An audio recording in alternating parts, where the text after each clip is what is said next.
Bonifacio laban kay Aguinaldo. Sa Tejeros, isang halalan ang bumasag sa Katipunan at doon nagbago ang kapalaran ng kalayaan. Sa mga unang buwan ng paghihimagsik, namayani sa Cavite ang isang lakas na hindi na kayang pigilan ng mga lumang kautusan ng kolonyal na pamahalaan. Mula sa mga baryo na natutong magtago ng pulbura sa ilalim ng banig, hanggang sa mga pamilihang natutong magpasa ng balita sa pagitan ng mga bilao, humulagpos ang damdaming pagod sa buwis, pagod sa pang-aapi, at sabik sa isang bukas na kayang tawaging sariling kanila. Sa gitna nito, nakilala ang dalawang puok na iisa ang layunin, pero may kanya-kanyang anyo ng pakikibaka, ang magdiwang at ang magdalo. Ang una, nag-ugat sa Caviteñong pagmamalaki na kumilala sa awtoridad ng Katipunan at kay Andres Bonifacio bilang supremo, sapagkat sa Katipunan nagsimula ang apoy. Ang ikalawa, nakatuon sa mabilis at organisadong pamamalakad sa digmaan, na ang mga pinuno ay pawang may karanasang militar at administratibo, at pinakakilalang mukha nito si Emilio Aguinaldo. Sa saliw ng mga sigaw sa mga tulay, mga bukirin at mga kampo, isang tanong ang dahan-dahang umigting: sino ang lehitimong mamumuno sa digmaan ng Katipunan ba na nagpaalab sa damdamin, o ang isang bagong pamahalaang revolusyonaryo na nangangakong mag-aayos ng digmaan na parang hukbo ng isang umuusbong na bansa? Mula Agosto 1896 hanggang sumunod na taon, ang mga tagumpay sa Cavite ay tila alon na mukhang walang humpay.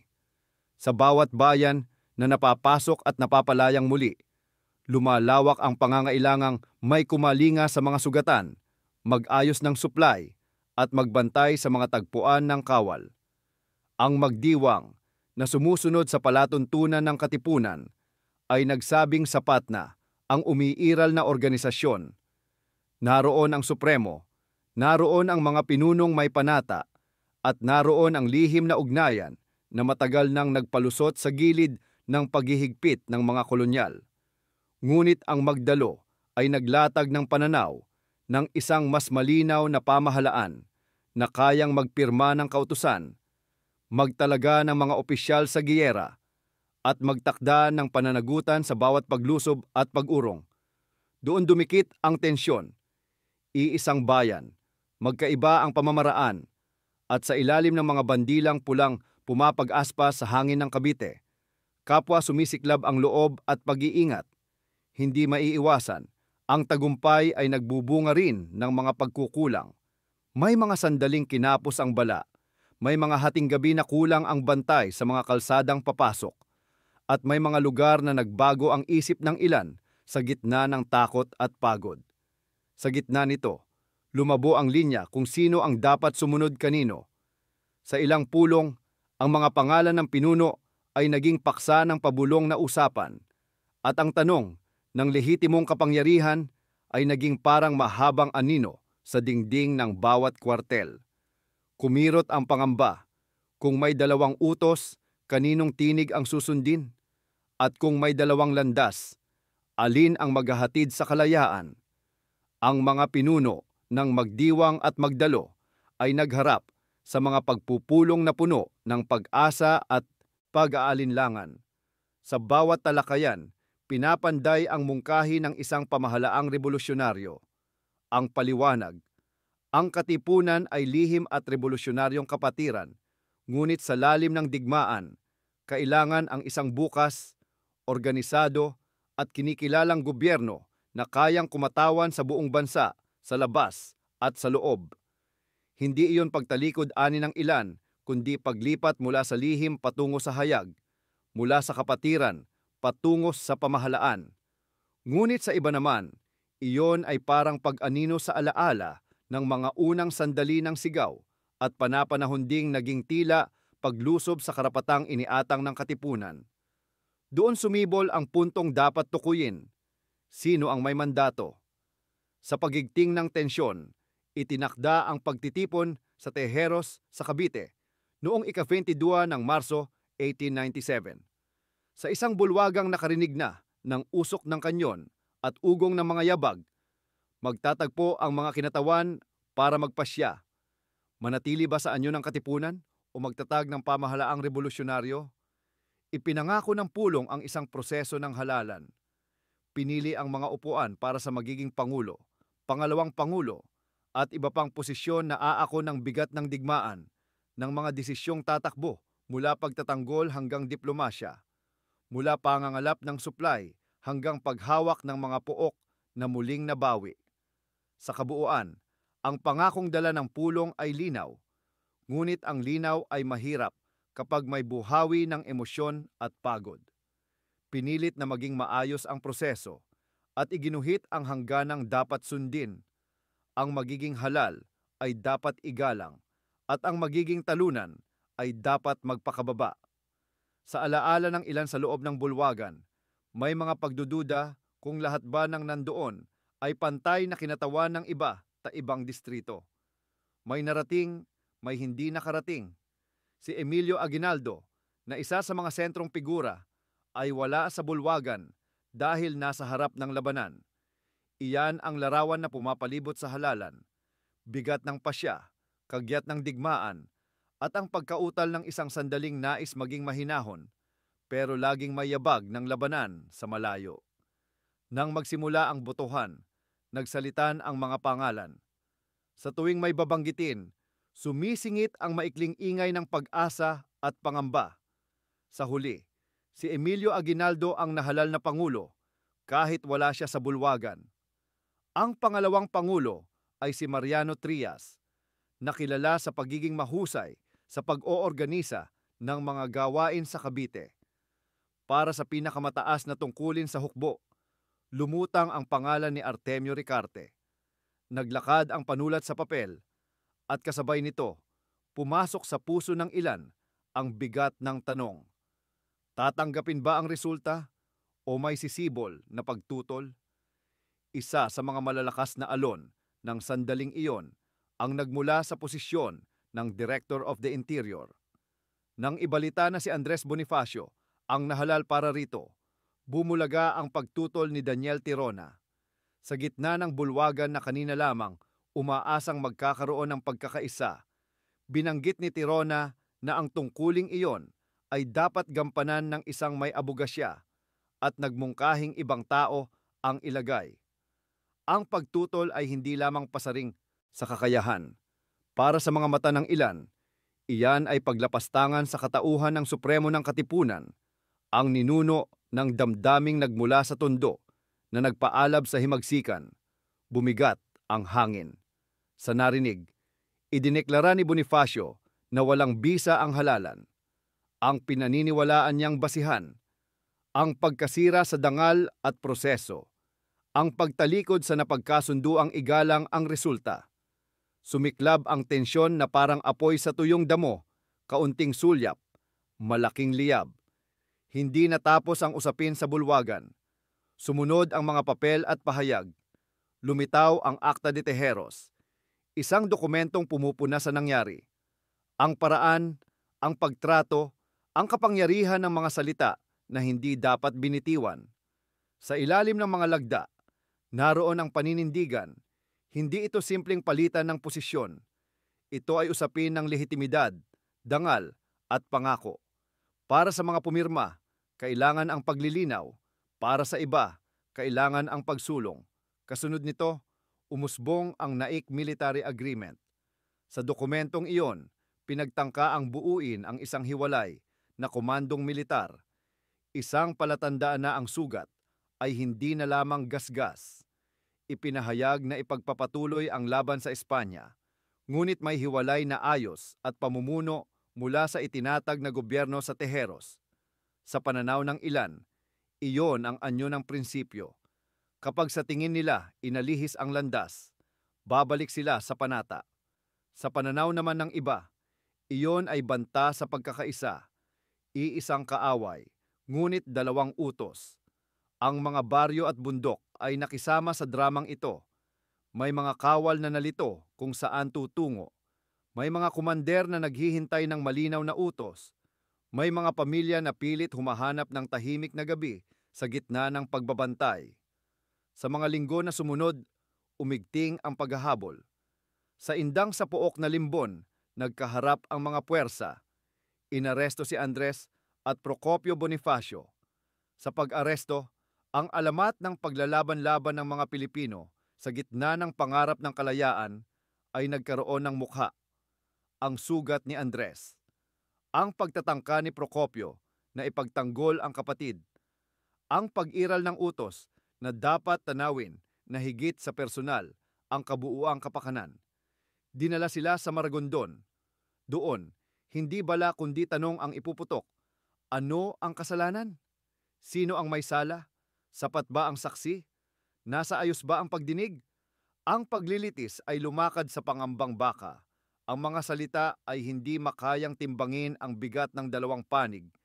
Ang panig na nakakapit sa bagong gobyerno at ang panig na naninindigan sa dignidad ng Supremo at ng Katipunan. Sa mga salaysay, naitala ang mga paratang, pagtataksil sa gobyerno, pag-uudyok ng pagkakawatak, at yapak na maaaring magpahina sa pakikibaka. Sa mga sagot, narinig ang paninindigan na ang pagkilala sa isang bagong gobyerno ay hindi maaaring ituring na kusang lupaypay lamang ng kapangyarihan, kundi dapat idaan sa tapat at marangal na proseso. Ang mga hukom at tagamasid ay bumuhol sa gitna. Paano igagalang ang prinsipyo at paano rin igagalang ang pangangailangan ng digmaan? Sa huli, may lumagda sa papeles ng pasya. Ang hatol kamatayan. May mga tinig na nagsabing ito ay isang bigat na hindi dapat isakatuparan. May mga tinig din na nagsabing ito ay kinakailangang hakbang upang hindi tuluyang masira ang pagkakaisa sa gitna ng digmaan. Ngunit ang alinmang panig ang pakinggan, ang hatol ay may hatol din sa damdamin ng bansa. Ika-3 ng Mayo, 1897. Sa mga burol na nakasaksi sa maraming araw ng pagsasanay at gabi ng pag-iisip, isinagawa ang pagbitay. Ang mga alamat sa dulo ng siglo ay nagkakaiba sa eksaktong pook at detalye, ngunit iisa ang hulma ng alaala. Isang lider ng kababaan ng loob at matibay na paninindigan, natapos sa kamay ng mga kapwa lumalaban para sa iisang mitiin.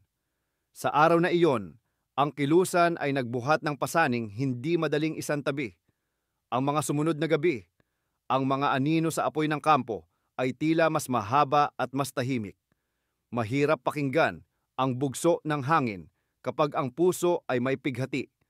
Sa gitna ng lahat, ang digmaan ay hindi tumigil. Ang mga kanyon ng Espanya ay patuloy at ang takdang oras ay nagdala sa kasunduan ng Biak na Bato. Ang kasunduang iyon noong Disyembre 1897 ay nagtakda ng pansamantalang pagbitaw sa sandata kapalit ng mga pangakong salapi at pagbugso ng pag-asa na ang isang iskedyul ng pagbabago ay maaaring isulat sa papel. Sa ilalim ng nilalaman, may mga pumayag, may nag-alinlangan. Ang mga pinuno, kasama si Emilio Aguinaldo, ay pumuslit patungong Hong Kong. Ang mga naiwan ay humawak pa rin sa lupaing minamahal, at sa pagitan ng bulong at dasal, pinagbigkis ng pag-asa na ang isang bagong kabanata ay bubukas. At bubukas nga. Dumating ang 1898 at ang mga bandila ay naiibang kulay hindi lamang pula at asul ng pangarap na watawat, kundi puti at asul ng hukbong dagat ng Amerika na pumasok sa eksena matapos sumiklab ang digmaan laban sa Espanya. Sa Maynila, noong Mayo 1, isang labanan sa Lok ang pumunit sa tikom na pangako ng pananakop ng lumang kaayusan. Natalo ang hukbong dagat ng Espanya. Sa pag-usad ng araw, bumalik si Aguinaldo sa Cavite. Ang tinig ng rebolusyon ay muling sumigla. Ang mga baryo ay muling naglagay ng bantay. Naipahayag ang kasarinlan sa Kawit noong Hunyo 12, 1898. Ngunit sa likod ng pagwagayway, may isa pang usad ng puwersa, ang diplomasyang nagaganap sa mga mesa na hindi abot ng mga bandila sa baryo. Noong Agosto 13, naganap ang mock battle ng Maynila, isang labanan na parang itinakda at sa wakas, ibinigay ang lungsod hindi sa mga Pilipinong nagdugo ng sandata, kundi sa pumalit na kolonyal na kapangyarihan. Sa mga mata ng marami, iyon ay sugat na hindi agad naghihilom. Ipinanganak ang isang republikang may watawat, ngunit ang kapangyarihan sa kabiserang lungsod ay linya pa rin ng dayuhan. Pumasok ang Republika ng Malolos, ipinanganak ang konstitusyon, at gumulong ang gobyerno mga kautusan, mga paaralan, mga plano para sa buwis, at lakbay ng hukbo. Noong 1899, ang salubong ng Amerika at ng rebolusyon ay naging matalim. Sumiklab ang digmaang Pilipino-Amerikano. Sa mga ilog, sa mga gulod, sa mga tulay, lumaban ang mga kawal na naniniwala na ang watawat ay hindi basta telang may kulay. Mabilis ang mga pangyayari. Sumiklab, umatras, naglihim sa kabundukan, nagbalik para sa masinsing gerilya. Noong 1901, naaresto si Aguinaldo. Sa pagdakip, mas lalong sumidhi sa ilan ang pakiramdam ng pagkabigo. Sa iba naman, iyon ang simula ng pagod na humihiling ng ibang paraan ng paghahangad. Ang nagdaang mga taon ay naging paaralan ng pagkatuto at pagbabago ng taktika. Habang lumilipas ang dekada, ang anino ng Tejeros ay hindi naglaho. Sa tuwing may usapin ng pamumuno, sumisingit ang aral. Kung walang malinaw na proseso, kung walang paggalang sa integridad ng botohan at dangal ng tao, umuusbong ang bitak. At ang bitak, kapag lumaki, ay nagiging bangin. Ngunit ang kasaysayan ay marunong ding magpahiwatig ng paghilom. Ang mga dating magkakahiwalay ay natutong makipag-usap. Ang mga alaala ng puot ay tinapalan ng simbahan, paaralan at tahanan na muling itinayo. Sa pagtawid sa mga taon, umabot ang aral sa panahon ng Commonwealth noong 1935, may saliw ng pag-asang ang kapangyarihan ay unti-unting ibabalik sa bayang unang nag-alab. Bago ipagpatuloy ang mahabang paglalakbay mula sa 1800 sa 97 patungo sa 1946, may kailangan munang pagnilayan na mahalaga sa unang 15 minuto ng salaysay. Sa halalan sa Tejeros, ang mga pangalang binanggit ay hindi lamang mga mukha sa aklat. Sila ay mga simbolo ng dalawang pananaw kung paano inaangkin ng isang bayan ang sarili nitong kinabukasan. Ang paggamit ng balota sa gitna ng putok ng baril ay ambisyosong pagsasanib ng prinsipyo at praktika. Ang mga pangalan sa listahan Aguinaldo, Trias, Ricarte, Bonifacio ay hindi lamang tala ng tagumpay at pagkatalo. Sila ay mga susi sa pag-unawa kung paanong ang lakas ng isang bayan ay maaaring maging hinarin nito kapag hindi na alagaan ng paggalang sa proseso at tao. Dito sumisilang ang unang malinaw na aral. Ang pamumuno ay hindi napipili lang ng sigaw, kundi ng tiwala, ng malinaw na tuntunin at ng pagtalima sa sinumpaan. Bago tayo magpatuloy, kung gusto mong patuloy na makapanood ng mga kwento tungkol sa kung paano lumaban ang Pilipinas at nakamit ang kalayaan, mag-subscribe ka sa channel at i-like at i-hype mo rin ang video para mas makarating ito sa mas maraming taong tulad mo. Sige, tuloy na tayo sa kwento. Matapos ang unang apoy ng Tejeros at ang mapait na wakas nina Andres at Procopio Bonifacio, pinilit ng rebolusyon na ituon ang paningin sa kaaway na dayuhan. Kung minsan, ang paninindigan ay parang lubid. Kapag hinila ng sabay ng dalawang direksyon, napuputol. Ngunit kapag binitiwan ng isang dulo at sabay na humawak sa parehong layon, nagiging matibay.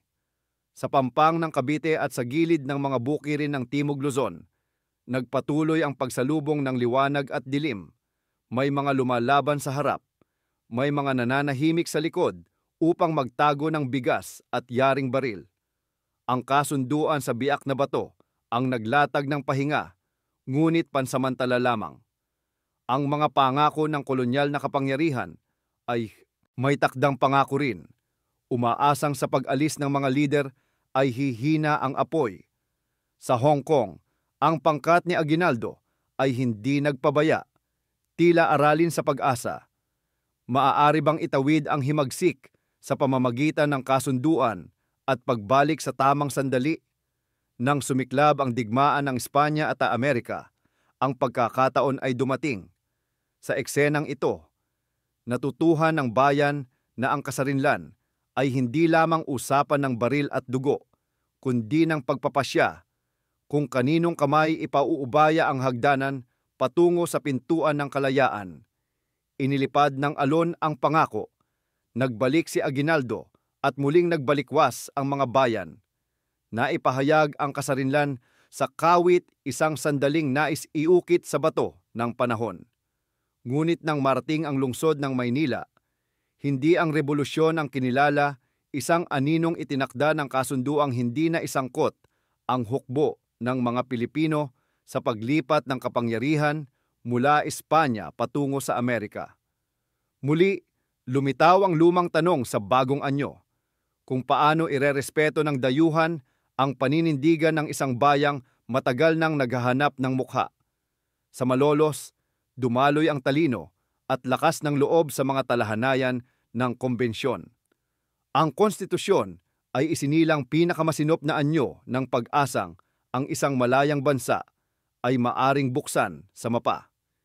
Itinakda ang mga opisina, ipininta sa papel ang pananagutan, at itinuro ng mga salita ang landas tungo sa pamamalakad na hindi nadidiktahan ng iisang tao kundi ng tuntuning pinanday. Doon ay nasaksihan kung paanong ang aral ng Tejeros, ang pangangailangan ng malinaw na proseso, ay nag-ugat sa pagnanais ng isang republikang may balangkas at may dangal. Ngunit nang sumiklab ang digmaang Pilipino-Amerikano, ang salita at bala ay muling nagsalubong. Sa gabing madilim, ang mga sundalo ay naglakad sa kalsadang alam nilang maaaring huli na nilang matapakan. Ang hangarin, manatili sa paninindigan na ang bayan ay may sariling pangalan, may sariling utak, may sariling kaluluwa. Kapag tinanaw ang mga taong iyon, naiintindihan kung bakit ang mga aral ng Tejeros ay hindi dapat ituring na nakaraang paksang pampulitika lamang. Ito ay puso ng isang tanong. Kapag humaharap ang bayan sa pagod at takot, sino ang titingnan nilang gumagabay? At kapag may halalan sa taunang baryo, sa pamahalaang bayan, o sa pinakamatataas na pwesto, ano ang ipinaglalaban sa bawat ginuhit na bilog? Sa mga pasyalan ng mga museo at sa mga silid-aralan, ang mga bata ay natutong magtanong kung tama bang paiiralin ang dangal ng proseso kahit mas mabilis ang mabilisan at marahas. Ang sagot ng kasaysayan, oo, sapagkat ang pagmamadali ay nagiiwan ng gasgas, samantalang ang proseso, kahit mabagal, ay naglalagay ng batong maaari mong apakan muli kung dumilim. Habang lumalalim ang digmaan laban sa Amerika, nagbago ang anyo ng laban, mula hukbong lantarang humaharap, naging gerilyang pumipili ng sandali, sa mga talahiban at ilog, sa mga ilihan ng pulang lupa, naglakad ang mga sundalo sa katahimikan. Nang mahuli si Aguinaldo noong 1901, ang Simoy ay nagdala ng mapait na balita. Ang pangunahing pinuno, nasa kamay ng kaaway. May mga sumuko, may mga ipinagpatuloy ang laban sa iba pang pook. Sa sumunod na taon, ipinanukala ang pagtatapos ng malawakang labanan. Noong mga sumunod na dekada, ang bansa ay natutong mamuhay sa pagitan ng pag-asa at pagtitiis. Pampublikong paaralan, bagong daan, bagong sistemang pananalapi, at kislap ng mga talakayang politikal na minsa igumuguhit ng mangiti, minsa inang pighati. Ang anino ng 1897 ay naroon pa rin, ngunit ngayon, ang tanong ay pinalaki ng panahon. Paano gagawing mas matatag ang bawat halalan? Paano sisiguruhin ang respeto sa mandato? Dumating ang 1935 at ang salitang Commonwealth ay ginamit sa hapag ng pamilya, sa pahayagan at sa radyo. Ang pangakong ipapasa ang kapangyarihan sa isang itinakdang panahon ay parang tulay na tinapos ang maraming taon ng pagtatayo. Sa ilalim ni Manuel L. Quezon at Sergio Osmeña, may pagsisikap na maghanda para sa kalayaan, hukbo, kabuhayan, mga patakaran sa lupa, at paghubog ng mga institusyon. Ang payo ng kasaysayan ay malinaw.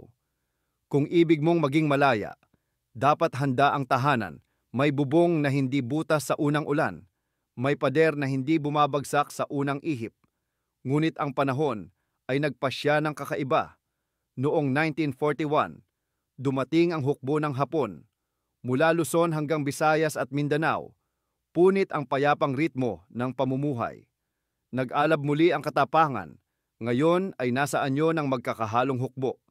Mga sundalong Pilipino, Amerikano, at mga gerilyang lumalaban sa likod ng mga bundok at gubat.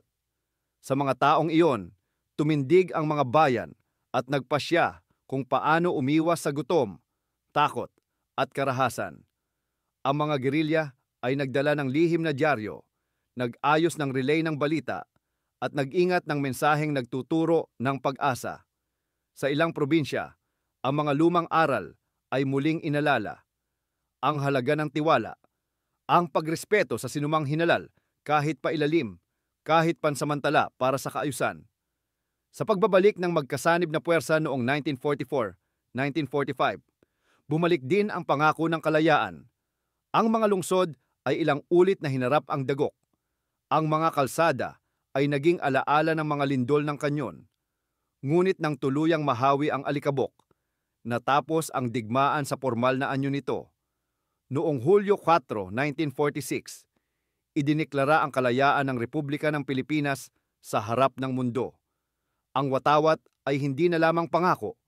Ito ay aninong kayang yakapin ng bawat mamamayan. Ngunit ang mga mulat sa kasaysayan ay alam. Ang kalayaan ay hindi regalo, hindi abuloy mula sa langit. Ito ay produkto ng mahabang salaysay, ng mga taong nagsalita, ng mga taong nagtiis, ng mga taong umayon o tumutol, ng mga taong bumoto at sumunod sa resulta, ng mga taong lumaban at huminto. Sa dulo, ang bitak ng 1897 ay hindi ikinubli. Siya ay inamin, isinalaysay, at ginawang aralin. Doon natutuhan ng bayan na ang tunay na kalayaan ay sumasakay sa balikat ng proseso. Hindi mabubuo ang tayo kung walang batayan ang sino ang mamumuno at paano magpapasya. Sa pagbabalik tanaw, mas mainam ang paglingon sa mga dokumento. Ang Acta de Tejeros ay hindi lamang pahayag ng galit. Ito ay pambihirang salamin ng mga inaasahang karangalan sa isang demokratikong hakbang sa gitna ng giyera. Ang Naik Military Agreement ay hindi lamang liham. Ito ay sigaw na nais ding ipagtanggol ang prinsipyo tungkol sa kung paano dapat gumana ang pamumuno sa ilalim ng dugtong-dugtong na panganib. Sa parehong oras, ang mga tala ng paglilitis sa Maragondon ay nananatiling mabibigat. Sino-sino ang nagsalita, paano sinukat ang ebidensya, at paano inilagay sa kanilang balikat ang pasyang habambuhay na mananahan sa alaala ng bansa. Kapag binabasa ang mga ito, ang mata ng mambabasa ay masasanay hindi lang sa petsa at pangalan, kundi sa paraan ng pagtitimbang. Saan nagkakatugma ang ulat, saan nagkakasalungat, at anong pasya ang mararating ng may paggalang sa katotohanan. Isang kapayapaan ang pirma, pero totoong misyon. Ang kasunduang biyak na bato ang nagpatalon kay Aguinaldo sa Hong Kong para ihanda ang mas malakas na pagbabalik. Sa huling bahagi ng 1897, huminto ang putukan sa kabundukan ng Bulacan. Tahimik ang hangin sa pagitan ng mga talampas at kuweba ng biyak na bato. Ngunit sa katahimikang iyon, may mas malaking galaw na nabubuo. Ang kasunduang pinirmahan ng mga pangunahing tauhan, Emilio Aguinaldo sa panig ng Rebolusyon at Gobernador General Primo de Rivera sa panig ng Espanya, ay parang paglalagay ng marka sa isang pahina. Ngunit ang totoong kwento ay nasa susunod na pahina na hindi pa nababasa ng marami. Sa gitna, umangat ang pangalan ni Pedro Paterno, isang intelektual at negosyador na sumuong sa pagitan ng dalawang panig. Ang kanyang papel ay tila tulay na manipis, pwedeng lumusot, pwedeng mabasag, pero sa sandaling iyon ang tanging daan. Nitong mga panahong iyon, alam ng mga pinunong revolusyonaryo na kagat hininga na ang mga tauhan. Pagod ang katawan, manipis ang bala, at hirap ang mga pamilya sa kapatagan.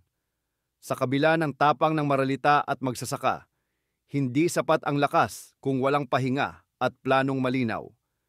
Kaya nang lumutang ang ideya ng tigil putukan kapalit ng amnestya at kabayaran, maraming mata ang napatingin. Tila payapang dulo ng bagyo, pero tanong ng lahat, humupa na ba ang ulap o abiso lang ito ng mas malakas na unos? Upang umabot sa sandaling iyon, mahaba ang dinaanan.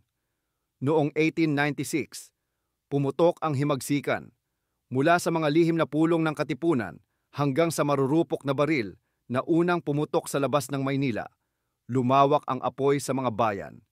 Sa simula, mabilis ang hatak ng damdamin, mainit ang sigaw para sa kalayaan. Pero kasabay nito, mabigat ang kapalit, mga buhay na nalagas, mga bahay na nasunog, at mga pamilya na napilitang lumikas. Sa pagitan ng mga tagumpay at kabiguan, may mga sigalot din sa loob ng kilusan. Ang Tejeros Convention, kung saan pumailan lang ang pangalang Emilio Aguinaldo at bumagsak ang impluensya ni Andres Bonifacio, ay nag-iwan ng peklat. Mga pagkakamaling pinagdebatehan, mga desisyong kinwestiyon, mga ugnayang napunit. Sa mga panahong iyon, ang kilusan ay hindi lamang nakikipagdigma sa puwersang dayuhan. Nakikibuno rin ito sa sariling anino ang mga tanong tungkol sa pamumuno, tiwala at direksyon. Pagkatapos ng mga sagupaan at pag-atras, ang biyak na bato sa San Miguel, Bulacan ang naging pugad. Dito, naghanap ng silong ang mga mandirigma sa loob ng mga kuweba at bitak sa bundok. Ang lupaing ito ay parang likas na kuita, matatarik na bangin na mahirap pasukin, makikitid na daan na madaling ipagtanggol, at mga siwang na pwedeng gawing taguan ng tao, armas, at tala. Dito rin napanday ang disiplina. May nag-aasikaso ng bala at pulbura, may nagtitiyak ng pagkain, may nagbabantay ng mga sugatan, at may naghahatid ng balita mula sa kapatagan. Hindi ito marangyang kampo. Ito ay lugar ng pagtitiyaga, himpilan ng mga tao na ang puhunan ay pag-asa. Ang utos sa isip ng mga pinuno ay malinaw. Mabuhay ngayon, magtipon ng lakas bukas. Sa ibaba, sa mga nayon, halos ramdam ang panginginig ng mga kabayo at takbo ng sundalo. Sa mga tahanan, naroon ang pangamba at pangungulila. Mga aswang at multo ang napag-uusapan sa dapit hapon. Pero sa totoo lang, ang tunay na takot ay ang biglang kopra ng mga gwardiya, ang paghahanap sa mga anak na sumapi sa kilusan, ang buwis na parang sinasakal, ang sikmura ng mahirap. Sa ganitong klima, ang salitang kapayapaan ay parang malamig na tubig sa sunog. Nakakabighani, nakakaakit, pero may halong pagdududa. Totoo ba? Panandalian lang ba? Sa panig ng Espanya, may sariling kalkulasyon. Ang digmaan sa kapuluan ay nagkakahalaga ng salapi at buhay, at ang pulso sa Madrid ay hindi na kasing tigas, tulad ng unang bugso. Ang mga estasyon ng kawal ay kailangan ng supply. Ang mga komandante ay humaharap sa mga ulat ng casualties at pagkasira ng moral. Ang reputasyon ng imperyo ay nakataya, at ang kapayapaan ay maaaring maging daan upang ipakitang kontrolado pa rin ang sitwasyon. Kung mapapatahimik ang bundok ng hindi nagmumukhang talo, mabuting kwento iyon para sa kabisera at sa mga pahayagan sa Europa.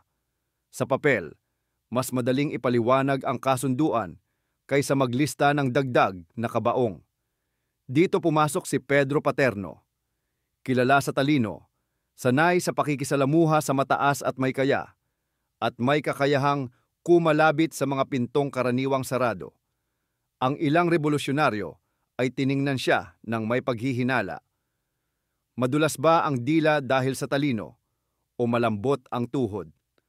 Ang ilang opisyal ng Espanya naman ay sumipat ng may pag-iingat, gagamitin ba siya ng kabila o magiging tulay siya sa katahimikan? Ngunit sa gitna ng ganitong pagbabantay mata, kumilos si Paterno bilang tagapamagitan. Nag-ikot siya sa mga kampo, nakipag-usap sa mga pinuno, at humarap sa mga opisyal na Espanyol. Sa kanyang estilo, mahalaga ang makataong kilos kabisado ang pangalan, nauunawaan ang hiya at dangal, at tinatantya ang linya kung saan kaya pang magbigay at kung saan hindi. Ang mga pag-uusap ay hindi isang maikling salo-salo. Ito ay serye ng maliliit na hakbang, pagsubok ng tiwala sa gitna ng barikada ng pagdududa. Sa bawat pahayag na tigil putukan, may kapalit na ipakita ang intensyon. Sa bawat pangakong amnestya, may kasunod na tanong, hanggang saan? Ang revolusyonaryong panig ay nagbibilang. Kung susuko ang armas, may kasiguraduhan ba sa buhay at dangal ng mga mandirigma? Kung tatanggap ng indemnidad, may katiyakan bang makarating ito sa tama at hindi mawawala sa bulsa ng mga hindi dapat? Sa mga sandaling ito, ang mga lider ay nakatingin hindi lamang sa kasalukuyan, kundi sa mapa ng kinabukasan. Paano kung ito ang magiging tulay upang makabili ng armas sa labas? Paano kung ang pag-alis pansamantala ng mga pinuno ay magbubukas ng bagong espasyo para magplano ng hindi sinusundan ng espiya? Sa gitna ng pag-ikot ng usapan, na buong dahan-dahan ang balangkas ng kasunduan, isang tigil putukan na maglalagay ng pahinga sa putukan, isang pangkalahatang amnestya para sa mga lumahok sa himagsikan, isang kabayaran na may mga takdang hati, at isang kondisyon na ang mga pangunahing pinuno ng kilusan, lalo na si Aguinaldo, ay lisanin ang kapuluan at tumungo sa Hong Kong. Sa papel, nakalista ang mga bilang. Sa isip ng lahat, dumadagundong ang mga tanong. Ano ang mangyayari kapag lumisan ng lider? Sino ang tutugon sa mga pangako kung hindi buo ang tiwala? At higit sa lahat, kapag natigil ang putukan, paano mapananatili ang diwa ng laban? Isang gabi, sa loob ng kampo, makikitang naghahanda ang mga taong malapit kay Aguinaldo. May nag-iimpake ng mga dokumento at naipong pondo. May nag-aalaga sa ilang taong sugatan na kailangang iwan muna sa pangangalaga ng mga kamag-anak. At may nag-uusap tungkol sa mga bulong ng kalsada, sino raw ang sasama, sino ang maiiwan, sino ang dapat magtago. Sa ganitong oras, ang damdamin ay halumay-lumbay na parang pagbabakasyon na hindi alam kung kailan ang balik. May kaba na baka ang kasunduan ay malusog sa salita pero payat sa gawa, at may matigas na pag-asam na baka ito ang mismong sandaling magpapalakas sa susunod na kabanata. Habang papalapit sa punto ng pag-alis, unti-unting humupa ang ilang barilan. Ang mga sundalong Espanyol ay nakakitaan ng iilang angiti sa mga checkpoint. Ang ilang opisyal ay nagsimulang magbilang ng kailangan para sa normalisasyon sa mga bayan. Sa kabilang panig, ang mga batang lalaki na dati ihumahawak ng sibat ay muling nakita sa sakahan. Ang mga inang dati umiiyak sa gabi ay muling nagluluto ng simpleng hapunan na hindi naabaw sa tunog ng putok. Ngunit sa likod ng mga pader at sa loob ng mga kuweba, patuloy ang maingat na pagkikilos, paglalatag ng listahan, pagtatago ng ilang bagay na kailangang manatiling lihim, at paghahanda sa paglalakbay na magbabago sa direksyon ng buong kilusan. Bago tayo magpatuloy, kung gusto mong patuloy na makapanood ng mga kwento tungkol sa kung paano lumaban ang Pilipinas at nakamit ang kalayaan, mag-subscribe ka sa channel at i-like at i-hype mo rin ang video para mas makarating ito sa mas maraming taong tulad mo. Sige, tuloy na tayo sa kwento. Nang dumating ang araw ng pagpirma at pagsasakatuparan, ang mga pangalan ay umupo sa iisang mesa. Ang wika ng kasunduan ay malinaw para sa dalawang panig: tigil putukan, amnestya, kabayaran, at pag-alis ng core leaders. Sa ganitong tala, mahalagang unawain kung bakit pumayag ang bawat isa. Para sa Espanya, Ito ang paraan upang bawasan ang gastusin, ibalik ang kontrol, at muling ayusin ang politika sa kabisera. Para sa kilusan, ito ang landas upang makakuha ng hininga, magkaroon ng pondo, at makapagplano sa isang lugar na mas malaya sa mata at kapit ng kalaban. Kung ang larong nakalatag ay mahaba, may saysay ang isang hakbang na tila paatras kung ang kabila nito ay 2 hakbang pasulong. Sa mga dokumento, nakasulat ang hatian ng kabayaran, nakaguhit ang pangako ng amnestya, at nakalarawan ang inaasahan sa pagsuko ng armas. Ngunit sa aktual, mabagal ang daloy ng ilan sa mga ito. May palugit, may pagdududa, may usaping kailangang ipaliwanag sa magkabilang kampo. Ang ilan sa mga sumusuko ng baril ay naghahanap ng kasiguraduhang hindi sila huhulihin kinabukasan. Ang ilan namang opisyal ay naninimbang sa pagitan ng mahigpit na utos at praktikal na pangangailangan ng mga bayan. Sa gitna, patuloy ang papel ni Paterno, nag-aayos ng gusot, naghahatid ng mensahe, at minsan, sumasalo ng galit na hindi malinaw kung kanino dapat ibato. Ang gabing huling-huli, bago umalis ang pangkat ni Aguinaldo, ay parang pinakatahimik na gabi sa biyak na bato. May lamok sa ere, may ilaw ng sulo sa bungad ng yungib, at may mga yapak na halos hindi lumilikha ng tunog. Sa sandaling iyon, naaninag ang mga mukha ng mga taong maglalakbay palabas, mga kapitan na may bakas ng hirap sa noo, mga kabataang opisyal na may dalang kwaderno at mapa, at mga taong pinagkakatiwalaan sa paghawak ng perang gugugulin sa labas ng bansa. Sa kabilang banda, nandoon ang mga maiiwan, mga kawal na tatayo sa likod ng bagong anyong katahimikan, mga pamilya na maghihintay ng mga balita mula sa dagat, at mga lider sa lokal na antas na magpapatuloy sa marurupok na ugnayan ng pamayanan at awtoridad. Pagsapit sa pantalan, walang engrandeng banda. Tahimik ang dagat. Ang ingay ay mula sa mga pangkaraniwang gawain ng mga manggagawa at ang bahagyang pag-ugong ng makina na magdadala sa barko sa hilaga. Habang sumasampa, nakatingin si Aguinaldo sa linya ng lupa na unti-unting nagiging malayo. Walang salitang ginawang pangmalakasan. Ang emosyon ay inilagay sa loob at iniwan sa tanong ng gabi. Makababalik ba ng mas malakas? Ang sagot sa kanyang isip ay hindi retorika kundi plano. Sa Hong Kong, may bubuuing pangkat. May mga taong pakikinggan, may makikinig din sa kanya, at may papaunlakan o tatanggihan na alok. Sa lahat ng ito, ang sentral na ideya, ang pag-alis ay hindi paglayo sa layunin, kundi paglapit sa paraan upang maabot ito. Sa pagdating sa Hong Kong, hindi banyaga ang pagod, ngunit bago ang tanawin mataas na gusali, banyagang lengguwahe, at isang ritmo ng lungsod na tila walang pakialam sa sigalot ng kapuluan. Dito nabuo ang tinawag na Hong Kong Junta, hindi isang maringgal na bulwagan, kundi serye ng mga kwarto, mesa at pulong. Ang unang usapan, pera. Paano tutulungan ng kabayarang natanggap ang muling pagbangon ng laban? Saan bibilhin ang armas? Sino ang padadalhan? At paano ito ilulusot sa kapuluan? Ang mga pangalan ng mga kasamahan ay isa-isang inilista para sa papel at responsibilidad. May mag-aasikaso ng pondo, may maghahanap ng supplier ng sandata, may mag-uugnay sa mga Pilipinong nasa ibayong dagat, may makikipag-usap sa mga konsul at opisyal ng dayuhan. Sa mga unang buwan, tahimik ngunit masinop ang daloy. Ang pera ay hindi mina na walang katapusan. Ito ay balon na kailangang timplahin ang bawat timba.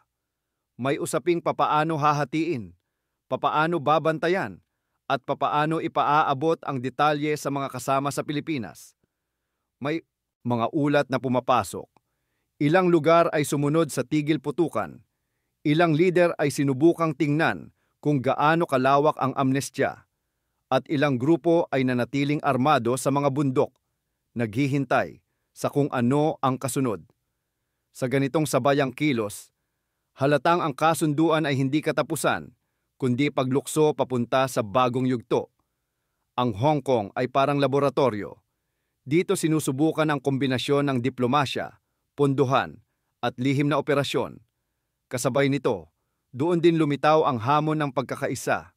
Kung malayo ang pinanggagalingan at iba't iba ang pinagmulan, may pagkakataon na ang mga pananaw ay magkakabanggaan. May tao na tutok sa pagbili ng armas agad. May tao na gustong palawakin ang ugnayan sa mga dayuhang pwedeng tumulong. At may tao na nagbabantay sa listahan ng gastusin na para bang kapag may mali, isang sugat ito sa reputasyon ng buong kilusan. Sa mga pulong, may mahahabang gabi ng pagtatalo na ang dulo ay hindi palakpakan kundi isang tahimik na pag-ayon dahil kailangan. Sa ganitong dynamics, lumitaw ang aral na hindi simpleng lakas militar ang puhunan ng kalayaan. Kasama rito ang kakayahang pamahalaan, ang tiwala ng mga kasama at tiwala ng sambayanan. Habang hinihigpitan sa labas ng bansa ang mga ugnayan, may malalaking pangyayaring nangyayari sa daigdig. Sa maigsing panahon, sumiklab ang tensyon sa pagitan ng Espanya at Estados Unidos.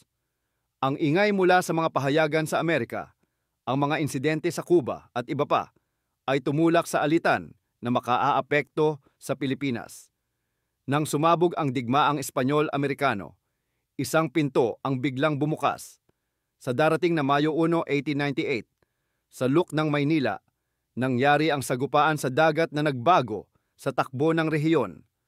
Ang tunog ng mga kanyon ay umaling-awngaw hindi lamang sa tubig, kundi pati sa mga pulong-pulong sa Hong Kong. Kung noon ay paghihintay ang laro, ngayon ay oras na ang pakiramdam. Bago pa man ang putukan sa Luk, may mga usapan na nangyari sa pagitan ng mga Pilipinong lider sa labas at ng ilang kinatawan ng Estados Unidos. Ang mga konsul na Amerikano sa Asya, mga taong may kapangyarihang sumulat ng ulat pabalik, ay naging tulay sa ilang ideya. Kung babalik sa Pilipinas ang lider ng rebolusyon, ano ang bisa nito sa laban kontra Espanya? Maaari bang maging sabay ang interes ng dalawang panig? Sa gitna ng mga ganitong tanong, lalong naging malinaw ang bentahe ng pagkakaroon ng organisadong pangkat sa Hong Kong. May tumutulong magbukas ng pinto sa dayuhan. May ready na pondo para sa biglang galaw. At may listahan ng mga taong maaari agad magtrabaho sa pagbabalik. Samantala, sa kapuluan, ang mga baryo ay may sariling pulso. Ang mga taong dati nagtago sa mga palayan upang umiwas sa mga checkpoint ay unti-unting bumabalik sa kanilang bukid, pero hindi lubos na kampante. Sa ilang lugar, ang kapayapaan ay parang basong manipis pwedeng mabasag kapag may maliit na pagkakamali. May mga gobernadorsilyo at lokal na lider na kumikilos upang ibalik ang kaayusan. Ngunit ang kwento ng nakaraan ay sariwa pa. May bahay na nasunog, may kamag-anak na nawala, may anak na hindi pa umuuwi. Ang salitang bandido ay minsan ginamit laban sa mga hindi sumuong sa tigil putukan, at ang salitang revolusyonaryo ay pinanghawakan ng mga hindi rin sumuko. Sa lilim ng ganitong kalagayan, mahalagang linisin ang hangin at ang paglilinaw ay manggagaling sa malinaw na hakbang na kasunod ng kasunduan. Sa mga susunod na buwan, unti-unting nahulog sa tamang lugar ang mga piraso. Ang pagbabalik ni Aguinaldo sa Pilipinas ay dumating kasama ng pag-asang pwedeng ituloy ang laban sa bagong yugto. Ang mga kataong nagsumikap sa Hong Kong sa pagbudget, sa pakikipag-ugnayan at sa paghanap ng daan para sa armas ay may kita ng direksyon. Sa Cavite at mga karatig lugar, mabilis na lumawak ang bilang ng mga sumasali sa puwersa. Ang mga bandilang dati itinikas sa bundok ay muling nasilayan sa kapatagan. Ang mga dating tunog ng kanyon sa layo ay napalitan ng pag-awit sa plaza, ngunit may halong kaba dahil alam ng lahat. Ang pahina ay lilipat na naman at hindi tiyak kung gaano ito kahirap basahin. Kung babalikan, ang kasunduan sa Biak na Bato ay nagmistulang larawan na maraming tao ang nagsasabing malabo. May mga nagsaysay na ito raw ay pagkakanulo sa lumalaban. May iba namang nagsabi na ito ang pinakamatalinong hakbang para makalundag sa susunod na baitang. Sa ikatwiran ng huli, ang pagtanggap ng tigil putukan at kabayaran ay naging gamit para makapag-ipon ng lakas, makapagsaayos ng ugnayan sa labas, at makapagbalik ng may bagong listo. Sa katwiran ng una, ang pagbitaw sa baril kapalit ng pangako ay parusa sa damdamin, lalo na sa mga naiwan sa kabundukan. Sa pagsipat ng kasaysayan, kapwa may bigat ang dalawang mata. Ngunit kung titingnan ang sumunod ang muling paglawak ng hanay sa 1898, ang proklamasyon ng kalayaan noong Hunyo 12, at ang pagtatangkang itatag ang isang pamahalaan, makikitang hindi natapos sa pahinang iyon ang kwento. Sa halip, iyon ang pahinang nagpahintulot na sumunod ang iba pang linya. Sa bahagi ng pondohan, ang pangako ng kabayaran ay naging ugat din ng ilang alitan. May mga tanong kung gaano kalaki ang talagang narating, sino ang tumanggap, at papaano inihati.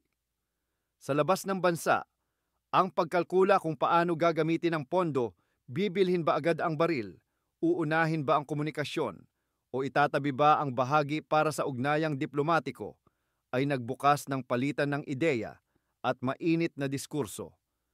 Kapag ganito kalaki ang responsibilidad, ang reputasyon ng bawat isa ay nakasabit. Isang maling ulat, isang hindi maipatunayang resibo, at ang tiwala ay pwedeng mabawasan. Kaya sa mga pulong, masinop ang tala at masinsin ang usapan kung paanong pananatiliin ang paniniwala na ang bawat sentimo ay para sa iisang layunin. Kung tutuusin, ang aral na itinuro ng kasunduang ito ay lumampas sa himagsikan mismo. Ito ay leksyon sa pamumuno. Ang tibay ng loob ay kailangang sabayan ng kakayahang makipag-usap sa kalaban kapag may mas makabubuting bunga. Ang tapang ay hindi lang nasa harap ng baril, kundi pati sa mesa ng negosasyon. Sa bawat krisis, mayroon laging tanong kung kailan lalaban at kailan magpapahinga, kung kailan maghihigpit at kailan magbubukas ng pinto. Kung nagtagpo ang dalawang tanong at nakahanap ng balanse, iyon ang sinasabi ng ilan na estratehiya at ng iba, swerte. Sa kasong ito, ang pag-alis papuntang Hong Kong ay nagbigay ng pananaw sa labas. Kung paano makipag-ugnayan sa mga banyagang puwersa, kung paano bumuo ng pondo sa ibayong dagat, at kung paano iangkop ang kilusan sa mas malawak na galaw ng mundo. Sa mga sumunod na kabanata ng 1898, nang lumawak ang labanan at umangat ang pag-asa, kitang-kita kung paanong ang maikling pahinga ng biyak na bato ay nagpalusog ng loob sa pagbabalik. Ang mga kalsada na dati itahimik sa takot ay napuno ng mga yabag ng kabataang may hawak na bagong armas. Ang mga plaza na dati ipalengke lang ng gulay at isda ay naging lugar kung saan binabasa ang mga pahayag. Sa mga baryo, may mga batang nakikinig sa matatanda habang ikinukwento ang nangyari sa Bulacan, paano nakakita ng kuta sa loob ng mga kuweba, paano nagbantay ang mga kababaihan, at paano nakipagkasundo ang mga lider. Ang ganitong maliliit na kasaysayang pamayanan ay siyang tumatahi sa malaking pisi ng bayan. Kapag ibinaling naman ang tingin pabalik sa tatlong pangunahing tauhan ng kasunduang ito, kakaiba ang kanilang mga landas. Si Aguinaldo na sumakay sa barko palayo ay may dalang bigat ng pagpuna at pag-asa. Si Primo de Rivera na pumirma sa ngalan ng kolonyal na kapangyarihan ay may dalang ulat na kailangang ipagtanggol sa Madrid. At si Pedro Paterno na naglakad sa pagitan ay may dalang reputasyong lalong magiging komplikado sa mata ng kasaysayan. Hindi simpleng huwaran at kontrabida ang hatol sa kanila. Sila ay mga taong humarap sa sitwasyon na may hangganan ng panahon at kaalaman. Sa pagtimbang ng kasaysayan, mahalagang makita ang konteksto hindi para hugasan ang pagkakamali, kundi para unawain ang dahilan kung bakit iyon ang desisyong pinili sa sandaling iyon. Kung dudurugin sa buod ang nangyari, ganito ang linya. Isang kasunduan ang nagpatigil ng putukan, nagpaalis sa mga lider patungo sa ibayong dagat, at nagbigay ng pondo kapalit ng armas at panibagong plano. Sa Hong Kong, isang pangkat ang nag-ipon ng lakas, nakipag-ugnayan sa labas, at naghanda ng pagbabalik. Sa Pilipinas, ang mga pamayanan ay nakipamuhay sa isang kapayapaang bitin. May ilan na kumapit, may ilan na hindi bumitaw sa sandata. Pagdating ng 1898, nagbukas ang pinto ng digmaan sa pagitan ng Espanya at Amerika, at sa puwang na iyon, dumaan ang revolusyon upang muling itaas ang watawat. Ang kasunduan, sa makatwid, ay hindi dulo. Ito ay kumang isang pahinga sa pangungusap bago ang susunod na mahalagang parirala. Ngunit bago tuluyang abutin ang bandilang iwinagayway sa kawit, mahalagang kilatisin ang mga alamat na umusbong. Maririnig sa ilang tagpuan ang bulong na ang kasunduan ay pagkakanulo. Ang ilan ay nagsasabing ang pag-alis ng lider ay pag-iwan sa mga kasama. Sa ganitong usapan, kailangan ang timbangan. Totoo na may mga naiwan at may sumalo ng bigat. Totoo rin na ang pag-alis ay nagbigay ng pagkakataon na makipag-ugnayan sa labas at maghanda ng mas malaking balik. Ang tanong kung alin ang mas tama ay nakasalalay sa magiging bunga, at ang naging bunga ay nakitang muli ng mundo. Ang sabayang pag-alsa sa sumunod na taon, ang pagbuo ng pamahalaang revolusyonaryo, at ang deklarasyon na hindi nasakop ang bansa ng dayuhan. Sa ganitong lente, ang kasunduan ay naging tulay hindi perpekto, hindi madaling matawid, ngunit tulay pa rin na naghatid sa kabilang pampang. Kung usaping mapa, madaling iguhit ang linya mula 1896 pagsiklab at unang bugso, 1897 pag-atras sa biyak na bato at kasunduan, 1898 pagputok ng malaking labanan sa dagat at pagbabalik, 1899 paglilipat ng mukha ng digmaan at panibagong pagsubok. Sa bawat taong iyon, may mga lugar na naging palatandaan. Ang kuweba sa Bulacan na naging pugad, ang pantalan na naging pintuan sa ibayong dagat, ang kabayanan sa Cavite na naging entablado ng balikan, at ang Maynila na naging puso ng malaking pagbabago. Kapag inikot ang daliri sa mapa, makikita ang koneksyon ng bawat tuldok, parang mga bituin na kapag pinagdugtong, nagbubuo ng hugis na dati, hindi pa mapangalanan. Sa gitna ng pangyayaring ito, may mga mukha na dapat kilalanin. Si Emilio Aguinaldo, na ang arko ng pamumuno ay dumaan sa pag-angat, pag-urong at pagbabalik.